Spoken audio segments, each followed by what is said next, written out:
लाल साड़ी, एक पुरानी ख्वाहिश और एक ऐसा राज जो सब कुछ बदल सकता है।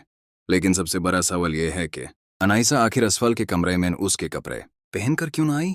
क्या ये सिर्फ इत्तेफाक है या इसके पीछे कोई बड़ी प्लानिंग छुपी हुई है? आज के रिव्यू में इसी ट्विस्ट की बात करेंगे। एपिसोड की शुरुआत एक इमोशनल सीन से होती है।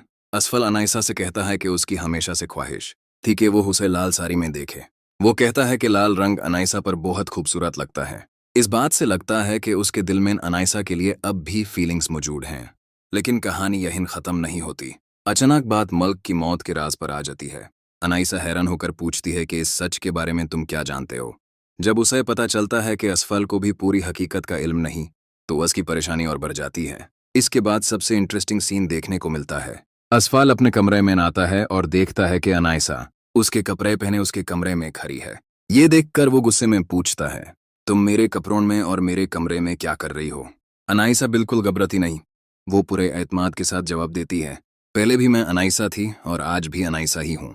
उसका ये जवाब असफल को और भी ज्यादा सोच में डाल देता है। इस मुकालमे के बाद दोनों के दरमियान खामोशी और टेंशन बढ़ जाती है। एक तरफ पुरानी मोहब्बत है और दूसरी तरफ छुपे हुए राज। इसी वजह से ये सीन एपिसोड का सबसे स्ट्रांग और इमोशनल सीन बन जाता है।